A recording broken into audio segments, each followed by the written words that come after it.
Hi, I'm Roberta from Quilt Crafters Corner, and lately I've been talking a lot about what to do with those leftover pieces that we cut off from our quilt backs.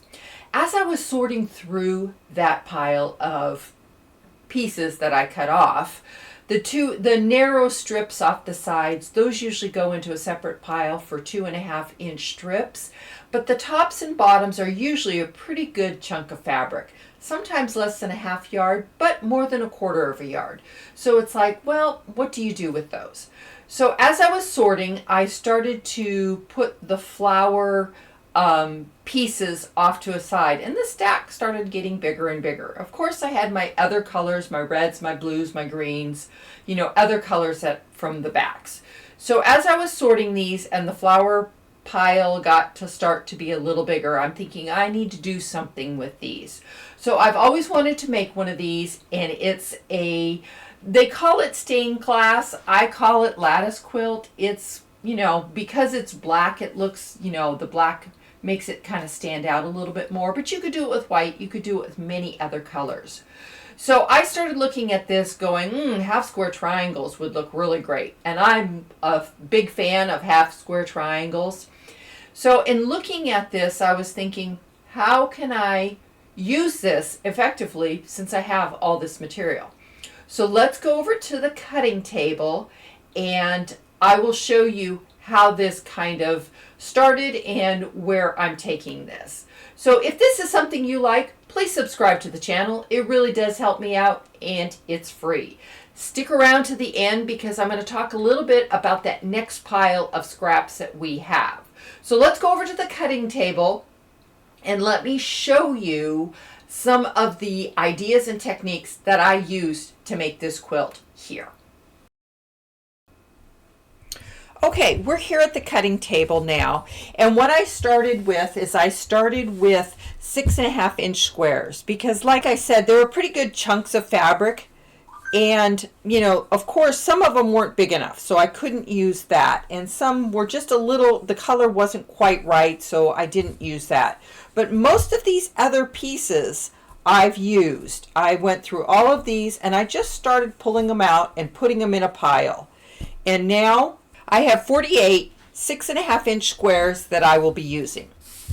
So what I've done here is I have taken my fabric and I've drawn a line on the diagonal. I have 24 in one pile and 24 in another pile. So as I'm doing this, and I've got 2-inch strips because I want that center sashing to be a 1/2 inch. So what I'm just basically doing is I'm lining up my lines on my sashing fabric and my square. And once I get this lined up and kind of an equal distance on each side, then I pin it. And once I've got it pinned, I'll take it to the machine, I'll sew down one side and then up the other side, and then I'll bring it back to the cutting board. And now I've got it sewn, and what I'll do is I will just cut this in half. So now I have 2. Now this part is, I want to point this out to you only because I was really amazed about the way the sashing looked. So let me show you this. Now here's one here, and here's another one here. Now you can kind of see this one kind of pops up more out at you, and this one kind of lays more in the background. That's because that's the way I ironed the backs or the seams. This one I ironed it out to the flower print, where this one I ironed it to the center print. Now I noticed this when I was working on the black one because they say always press your seams to the dark side. Well, I mistakenly did a couple the other way, and I started looking at it going, this is interesting because you get 2 different looks. Just look at the difference between these 2 squares just by the way you press your seams. So something I wanted to point out out to you because this kind of comes more out at you. This one kind of lays more in the background. So something to think about, because this could determine how you quilt this. You could do a real simple quilting with just in the sashing and then around the edges, and it could be a real simple quilting. Versus this one could be more of maybe a fancy feather stitch going all through this and leave the sashing alone. Something to think about when you go to quilt your quilt, how you've pressed your seams. Now once you have your pieces cut apart, because I've got 2 of them now, let me cut the other one apart.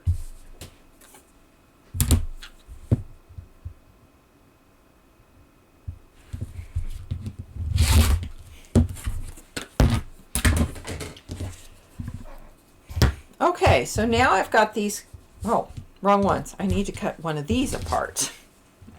I need to cut one of these apart. Let's use this green one. So now I need to cut an additional piece for the other side. So I will cut this apart, lay my ruler on the diagonal from point to point.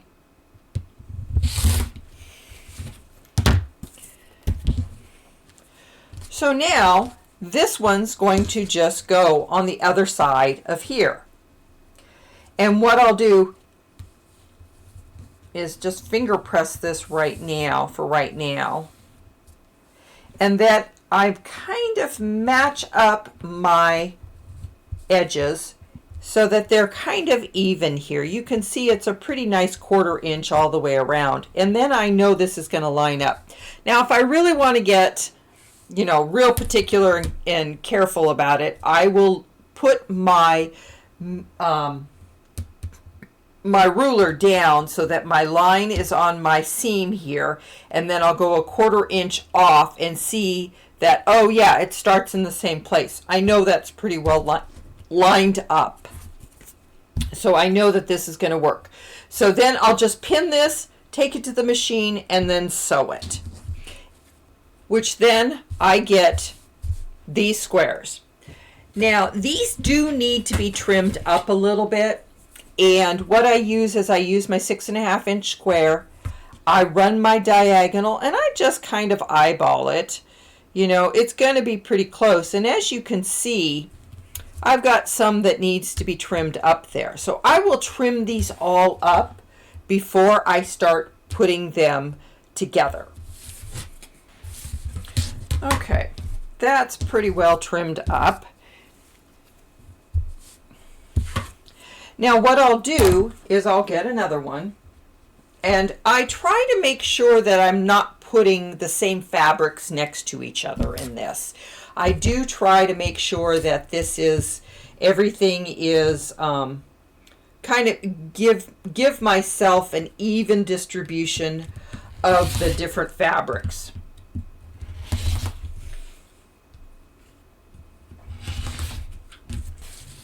Okay, so there, everything's trimmed up. Now, these are going to be, let's flip the pink over and do that way. Let's do it that way.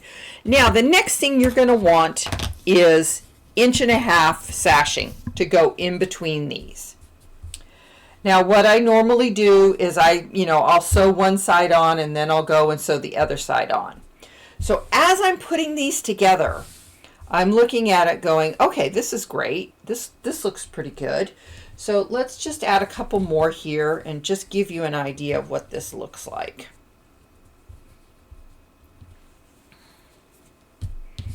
And this goes together really, really simple and easy. So here's another piece of sashing, and this is all 1.5 inch sashing. Now these are the ones that go between the blocks.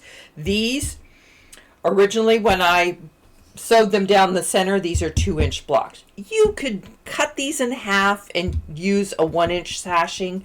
It's a lot harder though, because this cut is on the bias, so it kind of stretches a little bit. So I just try to make things easier for myself. Now, I'm pretty happy with the way this looks. This could be really pretty, But the other idea I've got floating in my head is maybe something like a cornerstone to go in the center. And you know, out here on the sides, I could have some cornerstones there. These are all real simple ideas just to add more depth to this block. And as I just start adding on, I'll just put more different colors. I could do any number of colors that I could do with. I could use yellow. I could use greens. Green would look nice in there. Pinks would go good in there. You know, there's just many different colors that I could use to change the way that this looks just by adding that cornerstone. See, a green would be pretty in there. So this is just some ideas, give you some ideas of what to do with these scraps that we all have. So as I start to get these blocks together and then start to put them together in the quilt top, it's going to be 3 of these large blocks next to each other across, and 4 of these blocks down in the rows. And this will make a quilt the size of 43 by 56, which is a great size for charity quilts. It's also good for a lap quilt and things like that. So this is one of those ideas to use up all of your backing scraps. Oh. Okay. That's the way it should be. I had it backwards all that time. I didn't notice that until I looked at it on the camera. Okay, this is the layout that it's supposed to be in. Not the other way. It's funny how sometimes you look at things differently when you see them on camera versus when you're working on it. I've made this mistake before, so this is the way the actual block should be laid out and the way the block should look. Now, as you can see, there's a lot of different ideas that you can do with this. You don't need to use black, you don't need to use white, you can use any color you want. A nice solid color in between. The other idea I'm playing with is maybe a solid triangle with the scraps of the flower material as the lattice. We'll see how that one turns out. I'm real excited about doing that one. So I hope you enjoyed this idea, something new and something different to do with those scraps that you have that's not big enough for a lot of things, but something like this, it could be easily used up and easily make a really, really stunning quilt. So thanks for joining me on this one. In the next one, we're going to talk about what do you do with all of those little tiny pieces that you have, because we all have them and it's fabric and we hate to throw it away, but we need to do something with it. So the next video is going to be all about what do you do with those smaller pieces and how do you use them up. So thanks for joining me. Don't forget to subscribe. Also, if you'd like to get my checklist for quilt design elements, there's a link in the description. Please click that link and we'll send that to you right away.